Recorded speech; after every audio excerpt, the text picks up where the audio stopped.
Hiring for e-commerce. Welcome to the channel, everybody. This video is on Module 9 of the completely free high-ticket dropshipping YouTube course. Today we're going to be covering hiring A-plus talent for your store. So in this video and in all of the previous videos, I'm going to be giving away thousands and thousands of dollars of free value.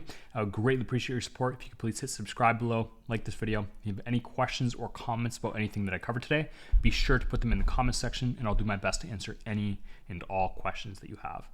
So today we're going to be discussing how to hire A-plus talent for your store. If you haven't watched any of the previous videos, I'll link them below. So Module 1 is on setting up your business. Module 2 is on niche selection. Module 3 is on supplier research. Module 4 is on building a demo store. Module 5 is on closing suppliers. Module 6 is on onboarding suppliers. Module 7 is on setting up your ads. Module 8 is on SEO. Module 9, this one's on hiring. And Module 10, which is going to be the final one, is on conversion rate optimization. So I'll link the playlist below. Watch the other ones if you haven't yet. And today we're going to be talking about how to hire A-plus talent for your store. So if you haven't started a business before, one of the things that you'll learn is your time and how you use it is extremely, extremely important.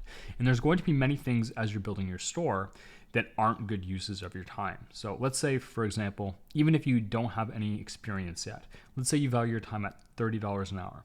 You can get people to do many of the tasks involved in starting a store for $3 or $4 an hour overseas. So if you can get someone, if you have capital and you have a little bit of money to invest in your store, you can pay someone to do something as good as you for $3, then that frees up your time to focus on other stuff that's more important and higher leverage. So if you can pay someone to do something as good as you for $3 or $4, you should do so because your time is more valuable. So it's very, very important. If you do everything yourself, it's going to take you a very long time to get going. You're going to have to reach out to suppliers, you're going to have to onboard them, you have to upload their products, you have to learn ads, you have to do all this stuff. Ideally, as much of your time as possible when you're starting a high-ticket dropshipping store should be on A, closing suppliers, and B, learning ads. If you can get the product uploading process outsourced to other people, that will then free up your time for more important things. So the more efficiently you can outsource and get these low value things off of your plate, the more efficiently you will be able to scale your business. So when to hire? There's two ways that I would recommend doing this. You can go with either. A is hire an operator. So this is someone who's actually very talented, who's high-end right at the beginning. So for me, I hired my operator who essentially runs my store now before I made my first sale. So I hired her. She was helping me with product uploads, getting the website ready. When I was setting up the ads, and we started running ads, and we started making sales, and we scaled very quickly. She is obviously more expensive than some of my other team members because she's higher talent, she's more valuable. But she started with us before we made any sales, and now she has grown into the store manager. So she looks after the whole store, and I can then have my time to do other things, enjoy my life, run other businesses and things like that. This will be a little bit more expensive, but I think probably a great approach in the long run because you're taking someone who's going to run your store right from day one rather than having to train someone on everything down the line. The other way is outsource very low value activities. So things like uploading products. You can find someone on Fiverr or Upwork to just upload products so then you can focus on other things. You're essentially just hiring people for one specific job. The only thing they're going to do is upload products. And you can get someone to do that for much cheaper than someone like an operator, which is going to be someone who has like management capabilities and someone who can actually run your store for you. So you can hire like this high-end person right away, or you can just get that lower value stuff off your plate. Or I guess the third option is if you don't have any extra money to invest in your business, you can just do it all, but it is going to take longer, obviously. So this is the hiring sequence I would recommend in kind of when to do so. I'd recommend hiring an operator ASAP. So even if you do hire someone to upload products for you, I recommend as soon as you can afford it, as soon as you get some sales coming in, hire an operator. This is going to be very, very valuable for you to get some of your time back to focus on more important things, which will actually help the business grow quicker. So hire an operator who's going to run your store as quick as you can. You and this operator should be able to get the store to $100,000 a month in sales. As soon as you get to around that point, recommend hiring a customer service rep who then the operator will be doing customer service. They'll be a bit of everything. They'll be doing product uploads, customer service, dealing with suppliers, all sorts of things. And then once you hit around $100,000 a month, I recommend actually getting the customer service off their plate, or at least it'll be both of them, both doing customer service, but this one will exclusively be for customer service. After that, that should get you around $150,000 a month, at which point you'll hire a catalog manager. And the catalog manager's role is to look after the products on your website. So they're updating inventory, they're uploading new products, they're kind of making sure the pricing is right. Anything website related or product related, the catalog manager will look after. That should get you around $200,000 a month. So at this point, these two will be doing customer service. The operator will be working with the catalog manager to make sure the website's good. So the operator is kind of these two's boss. And these two, the operator is doing both of these things a bit. These two are exclusively doing like back-end product website work. customer service front-end facing work. And then the operator's looking over both of these. Then you're going to hire another customer service rep. So there's going to be 2 of them. Then you're going to hire another catalog specialist. So there's 2 of them. And then you're going to hire another customer service rep. And you can kind of build out teams. You can do whatever you want, but that should get you to $300,000 per month with 6 team members. So for the hiring process itself, I divided it into 5 main categories for you. So the first step is creating the perfect job description. So you want it to be very comprehensive. You want to outline exactly what you want the person to be doing. You want to describe what kind of person you want, and you want to put a test for the main skill in the job description. So I've taken one here as an example. So this is what a sample is. We're looking for a rockstar e-commerce customer service and order processing rep. What they're going to get about your company, just like make it a very valuable, like show them what they're going to get out of it and like get them excited about the job.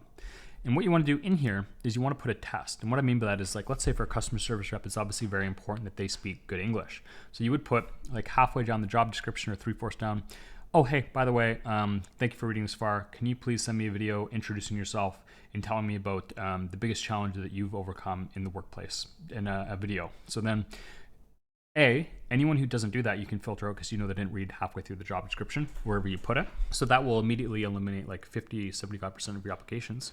And then the ones that actually do listen, the 25% who do, you'll be able to tell right away, do they have good English, which is the most important skill for a customer service rep. So then after that, I'd recommend choosing the best. You'll probably get hundreds of applications. Choose the best 25 to move on to step 2. Step 2 is crafting the perfect interview questionnaire. So I recommend you ask them about 10 questions. Half questions are focused on getting to know them, half questions on specific job skills and requirements that you're going to need. And I also recommend sending them a personality test. So the personality test is doing 2 things. It's adding friction. So it's making anyone who actually goes and fills out your full interview questionnaire and a full personality test is showing that they're serious about the job. They're not just looking to skim through. So it's almost like adding friction on purpose. You get to see their personality test, the results. This is the type of person you're looking for. But B, it shows seriousness on their part by doing it. So I use Ray Dalio's personality test. It takes about an hour to fill out. So anyone who does that is obviously very serious about the job. So send them this, take the free assessment. Here's one for a researcher store designer we use. Your name, tell us about yourself, describe one interesting fact about yourself, read around 100 words why you want the job and what it would mean to you, tell us your best jokes. You can just kind of assess their personality, confirm that you can work 40 hours a week, what motivates you, just like a bunch of questions. So they have to fill all this out, they go through the personality test. So you pick your 25 best people that submit the application who have good English, and then you send those 25 best people your questionnaire and the personality test. At that point, I recommend picking 10 to actually move to the first round interviews. And interview number 1 should be focused on getting to know the candidate. So here's some questions for you. You want to have like a score sheet. You want to rank them out of 10. So I recommend taking like 3 questions from the application form. So if they said something like, what's your greatest strength? Like ask them about that. Or ask them about, for example, what motivates them? Like ask them about some of these things. So I recommend picking like 3 interesting points they put on their application form, asking them about those, asking about their why, like what motivates them? What's the reason for like wanting to work hard? Previous employment, like what happened there? What were they doing before? Why did it end? What's their ideal job? Like what's their ideal workplace? Can they do whatever they want? Do they want very specific instructions with lots of discipline? What's their ideal job? Any experience in what you're doing. So I do ecom. Do they have experience with an ecom store? If they could have dinner with any person dead or alive, who would it be and why? Is it ever okay to lie? Tell them to teach you something. Just say, teach me anything, and just see what they come up with. So these are very much around getting to know the candidate. I recommend doing that just to see like, is this person even a fit at the company? And do this for 10 people. Then after that, I recommend picking like 3 or 4 to move on to the second interview, which is focusing on specific job-related skills and whether it is a fit for them at this point in time. So even if they're the perfect person, okay, we like them. Do they have the skills and does it fit right now? So interview 2, work timing. Are they okay with working the hours you need? How many jobs have they had in the past? Have they had experience managing people? What does the job mean to them? Like, why do they want this? Have they had experience in product uploads? Have they had experience in customer service? Have they had experience in order submissions? When would they be willing to start? What's their perfect job in the past? What was their favorite job they've had before and why? And then how does your company compare to that? Why should you hire them? What about them makes them stand out? And then assess them like all these things, like specific job skills, previous employment, Does it actually fit for them right now, timing wise? Does it fit salary wise? So the first interview here is with 10 people, and you're just seeing like, do I like this person? Do I want to hire this person?